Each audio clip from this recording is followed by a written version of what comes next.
kayak ada something kayak lewat gitu, kayak zut gitu.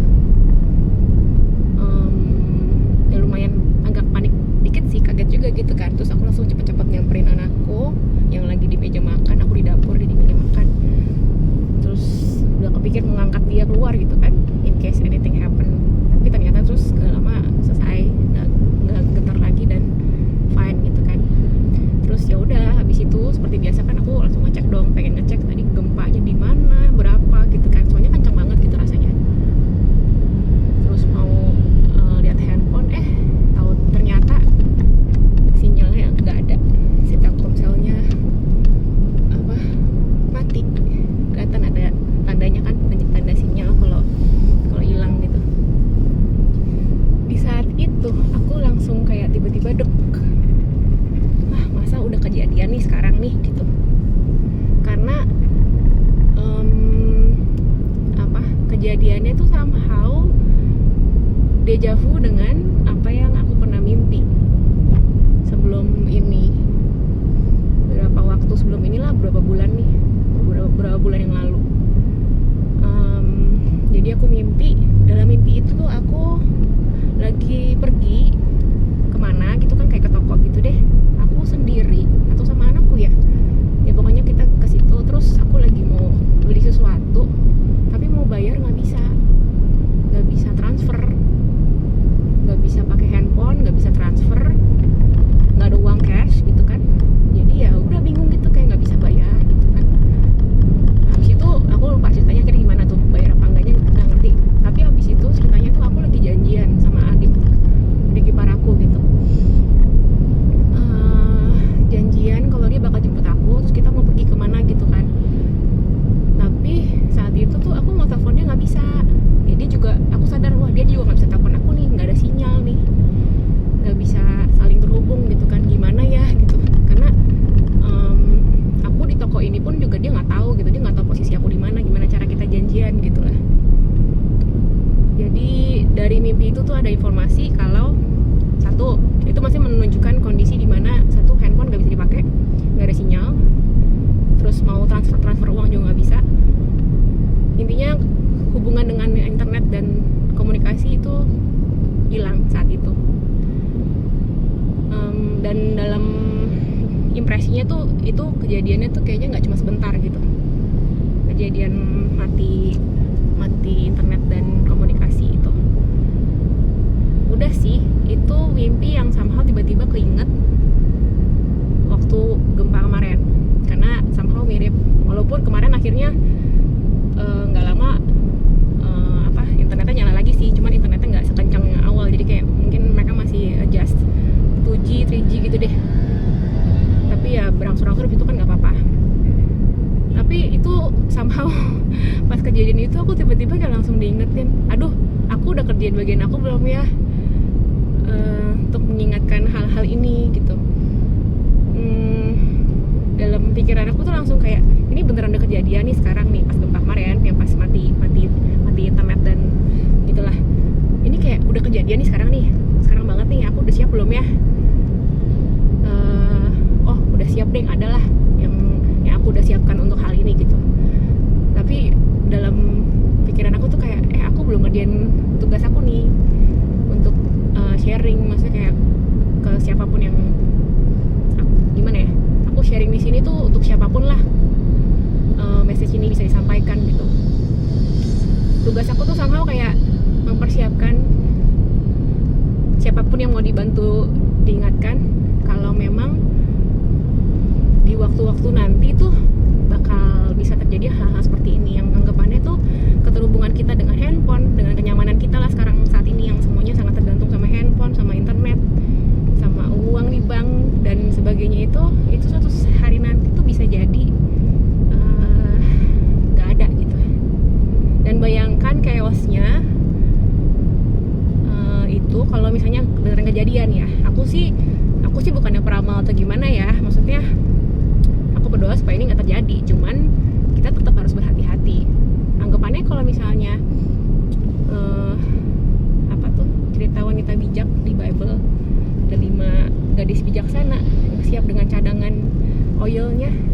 5 gadis bodoh yang nggak punya cadangan dan nungguin pengantin datang nggak datang sampai akhirnya mereka udah ketiduran, udah malam, lilinnya udah mati. Pas pengantin datang, untungnya si gadis bijaksana punya cadangan, dan gadis yang bodoh minta cadangan minyak ke mereka ya nggak bisa, karena ya salah sendiri gitu kan. Jadi mereka pergi cari cadangan saat itu, padahal terus pengantinnya datang pas saat mereka cari cadangan minyak itu. Ini ngomongin soal Kronos dan Kairos. Kronos itu waktu yang berjalan, yang terukur, ya kayak kalender gini kan, waktu tiap hari ada tanggalannya, ada waktunya, ada sehari 24 jam dan sebagainya. Tapi ada namanya Kairos. Kairos itu waktunya Tuhan, yang kita nggak pernah bisa tahu itu kayak gimana dan kapan. Kairos tuh anggapannya waktu-waktu dimana rencana Tuhan terjadi, waktu-waktu dimana hal-hal terjadi sesuai dengan blueprint, sesuai dengan agenda Tuhan gitu. Itu Kairos itu bisa secara pandangan manusia tuh bisa menyenangkan, bisa juga enggak. Jadi balik ke kita. Tapi at the end kalau kita pandangannya benar bahwa segala sesuatu, mau itu baik atau enggak, itu semua tuh kebaikan kita, ya segala sesuatu baik gitu. Jadi mau itu kelihatannya ideal maupun enggak ideal, Kairos Tuhan itu baik buat kita. Cuma masalahnya sekarang kita tahu gak nih tentang Kairos Tuhan, tentang waktunya Tuhan, dan gimana kita gitu sebagai manusia hidup ini. Bayangin kalau memang hal itu kejadian gitu ya, semua kenyamanan kita yang saat ini kita pegang tiba-tiba itu hilang. Kalau itu semua hilang dan kita nggak punya pegangan, apa yang akan terjadi dengan hidup kamu?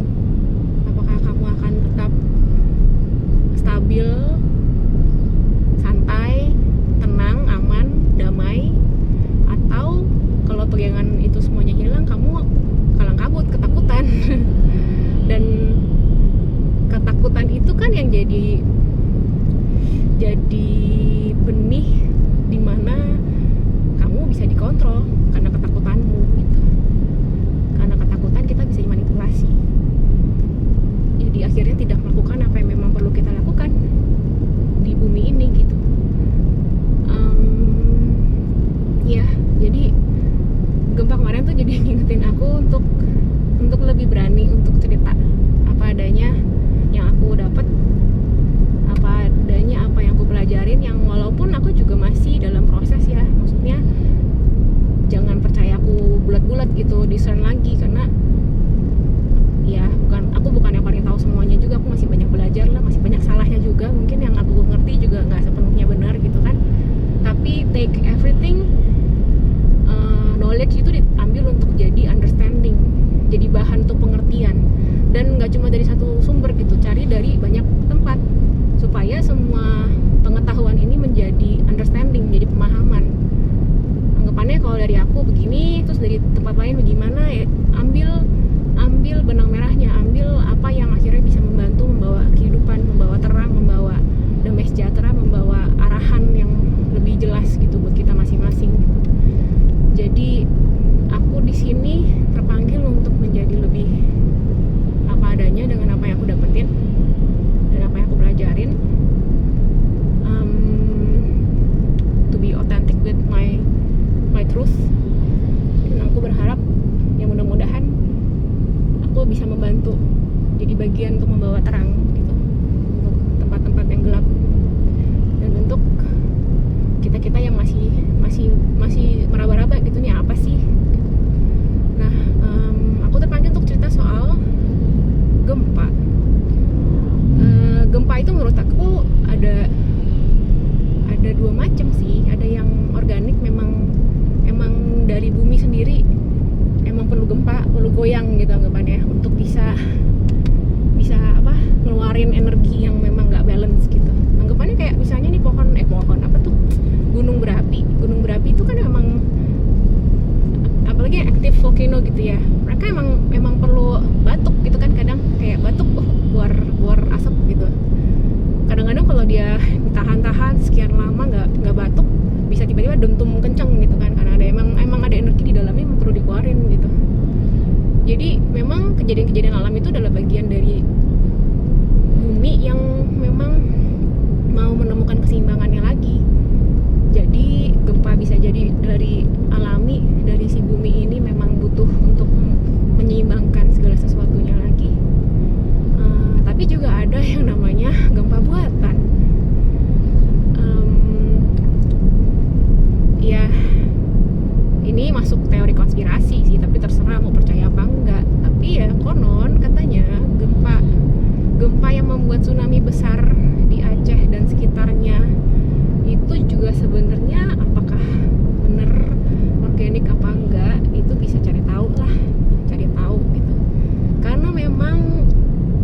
nggak berusaha kontrol dan menjadi Tuhan buat semuanya.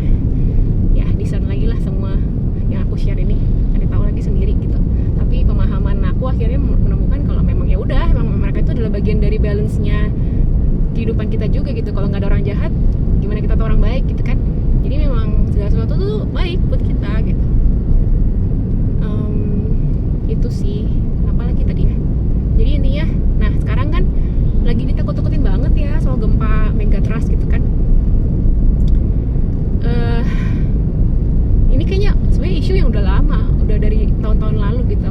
Aku ada temen juga yang kayak gara-gara isu itu tuh kayak takut kalau mau ke pantai gitu, nggak berani gitu mau ke pantai, takutnya tiba-tiba ada gempa lah, ada tsunami gitu kan. Yang akhirnya menunjukkan kalau wow, ini berita tuh belum tentu bener apa enggak, tapi itu udah membuat ketakutan yang akhirnya membatasi kehidupan kita gitu loh. Jadi takut ngapa-ngapain gara-gara isu kayak gitu yang belum tentu bener. Jadi begitulah caranya dunia ini membuat kita terbatas sebenarnya, karena mereka just memakan ketakutan kita gitu. Menurut aku tuh gempa yang lagi digembur-gemburin lah, gempa megatrust gitu-gitu, aku nggak bilang nggak bakal terjadi atau bakal terjadi, aku nggak ngomong apa-apa. Cuma maksudnya melihat kalau isu ini tuh membuat banyak orang takut ya. Maksudnya itu yang digoreng tuh rasa takutnya sih selama ini lewat media gitu. Yang lagi digoreng, yang lagi dibikin naik tuh rasa takutnya, takut ngapa-ngapain, nanti begini, nanti begitu, nanti gempa kenceng lah, nanti kita kiamat lah, bla bla bla. Aku nggak ngikutin sih beritanya, cuman somehow itu yang aku tangkap, aku rasakan dari isu ini gitu. Nah sebelum aku pindah ke Bali nih ya, jadi kan sekitar 1-2 tahun belakangan lah, tapi sekarang sih udah gak mimpi itu lagi sih. Dulu tuh aku sering banget mimpi soal tsunami, banjir, air yang banyak. Jadi banjir di mana-mana. Impresinya tuh kayak tuh di gunung pun bisa banjir, air ngalir, bandang lah pokoknya. Mobil bisa kebawa air. Terus di pantai juga air tiba-tiba datang, aku juga sempat ada kelelep juga lah. Gitu-gitu, itu sering banget mimpinya kayak gitu, air bah gitu. Parno nggak sih? Ya iya, ada lah, sempat ada masanya aku parno juga. Apa beneran kejadian kayak gitu ya gitu. Cuman aku sih melihat ini nggak mimpi ini nggak cuma sekedar soal air, beneran air datang, tapi simbolik sih sebenarnya. Kalau memang anggapannya kayak di zaman dulu, zaman Nuh nih, Nuh juga air bah gitu. Tapi sebenarnya air bah itu datang untuk membersihkan, memurnikan, dan membawa kehidupan yang baru, yang bersih lagi tuh, yang jernih lagi gitu. Jadi di zaman Nuh tuh dulu, Nabi Nuh, orang-orangnya memang udah parah lah gitu intinya ya, kehidupannya parah, dan memang Tuhan mendatangkan air bah itu tuh untuk memurnikan kembali gitu, yang nggak align ya dibersihin sama dia gitu. Yang aku rasa memang itu yang sedang terjadi sekarang. Nggak tahu nanti bakal terjadi beneran air bah apa enggak, atau gempa besar apa enggak. Itu sih, itu apa ya, sifatnya menurut aku itu sifat fisikal yang kayak kalau emang kejadian, kalau emang atas izin Tuhan dan kejadian sih ya udah, maksudnya nggak perlu takut gitu. Kalau emang waktunya kita mati ya mati kan, nggak ada apapun yang kita bisa lakukan untuk bisa mengatur kapan kita mati atau enggak gitu, kapan kita kena bencana apa enggak. Maksudnya kita kalau berusaha untuk menjauh dari semua bencana atau gelap atau hal-hal yang nggak ideal gitu ya, itu kita yang stres sendiri, kita yang gila sendiri, karena kita nggak bisa kontrol hal-hal kayak gitu. Tapi yang pasti kalau buat aku, untuk mengerti kalau segala sesuatu yang terjadi, yang diizinkan Tuhan terjadi itu semua baik. Kalau misalnya emang ada hal-hal yang bencana gitu ya, itu nggak bakal for long gitu. Semua itu selalu datang untuk membawa keseimbangan lagi buat kita. Jadi belajar untuk melepas ketakutan sih sama hal-hal yang akan terjadi di masa depan, karena kita bukan Tuhan gitu. Dan kalau kita mau pegang segala sesuatu tuh certain, pasti itu tuh ya kita stres sendiri, dan kita nggak bisa kendalikan itu. Tapi untuk bisa benar-benar surrender sama Tuhan, kalau memang segala sesuatu tuh nggak pasti, tapi kita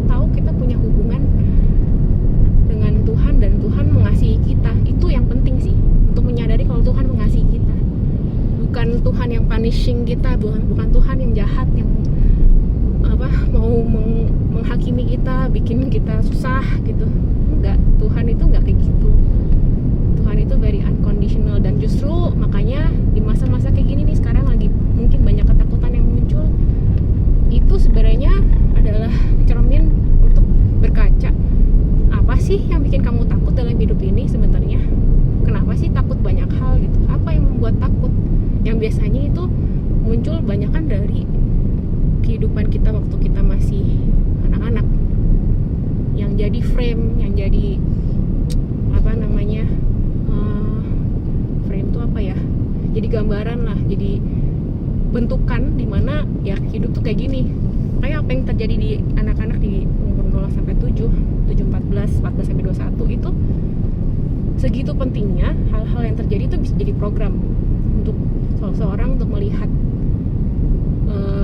dunianya gitu. Anggapannya kalau orang tuanya waktu dia kecil menakutkan gitu, suka punishing atau suka marah-marah atau ya banyak hal lah ya, itu somehow jadi gambaran kalau Tuhan atau kehidupan pun jahat gitu. Kehidupan tuh susah gitu buat kita. Jadi intinya framework kita waktu kita masih kecil tuh sangat mempengaruhi bagaimana kita melihat Tuhan dan melihat dunia, dan juga melihat diri kita sendiri. Jadi kalau memang saat ini sekarang banyak ketakutan yang di-trigger oleh apapun yang ada di luar saat ini, berita-berita lah, gempa lah, perang lah, bla bla bla bla bla, ya sebenarnya itu adalah cermin untuk membantu kita melihat sebenarnya apa sih yang aku takutin dalam kehidupan ini. Kenapa aku takut banget sama hal-hal kayak gitu? Ya gitu sih. Dan ngomong apa ya tadi ya?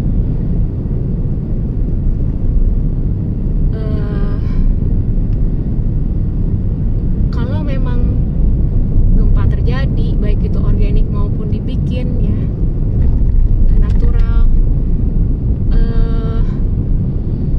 yang paling penting untuk kita bangun dari sekarang ini adalah yaitu membangun kembali kekuatan kita, kepercayaan kita sama Tuhan, rasa percaya kita kalau kita tuh disayang, kita dikasihi, kita tuh diciptakan di sini tuh bukan untuk dihakimi, bukan susah, bukan untuk ditakut-takutin, tapi kita tuh diciptakan di bumi itu menikmati kehidupan.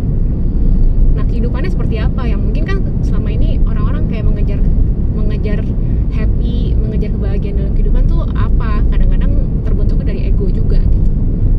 Apakah benar yang kamu kejar itu memang datang untuk kamu, atau itu juga banyak keinginan diri sendiri yang kamu kejar yang akhirnya stres sendiri gitu. Tapi untuk benar-benar mengerti kalau Tuhan menciptakan aku dengan sebagaimananya aku, untuk aku bisa menikmati kehidupan yang cukup, yang memang Tuhan sudah sediakan buat aku gitu. Gak usah compare sama orang lain, gak usah berharap apa yang orang lain punya dan sebagainya. Cuman fokus sama apa yang Tuhan udah ciptakan di dalam diriku, yang sebenarnya kalau kita perhatiin dan kita terima dengan baik-baik tuh semuanya luar biasa gitu. Masing-masing kita diciptakan dengan luar biasa, dengan unik, dengan semua anggapannya kamu pohon mangga gitu, udah dibikin dari awal punya benih mangga, tapi benih itu luar biasa gitu. Kalau kamu udah bener take care, kasih nutrisi yang sehat, sayangin dengan baik, pohon mangga ini bisa tumbuh dengan sangat sehat dan berbuah, dan buahnya manis gitu. Dan kamu bisa menikmati menjadi diri sebagai pohon mangga gitu, yang bisa juga memberikan teduh buat kehidupan di sekitarnya, dan buahnya juga bisa dinikmati oleh kehidupan di sekitarnya. Jadi itu sih maksudnya, aku berharap dan mau membantu supaya bisa lebih terang kalau memang perjalanan kita dalam kehidupan ini adalah tentang melepas ketakutan kita dan mengejar dan embrace kembali kasih Tuhan yang fully unconditional, kasih Tuhan yang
all part of balance of life yang memang diciptakan untuk kita belajar kehidupan ini. Ya, mungkin segitu ceritaku hari ini, panjang juga ya, tapi semoga apa yang aku ceritakan boleh mengalir, membawa kehidupan buat siapapun yang mendengarkannya. Dan balik lagi, take every knowledge, every story as something to help us understand life. Discernment dipakai supaya apa yang memang perlu disampaikan untuk setiap masing-masing kita bisa sampai. Bukan tentang pemberi pesan seperti aku gitu, aku sharing cerita, tapi tentang kita masing-masing bisa menemukan pesan apa yang memang Tuhan lagi mau sampaikan kepada kita masing-masing lewat apapun, lewat kejadian apapun, lewat siapapun. God's kingdom come, God's will be done on earth as it is in heaven.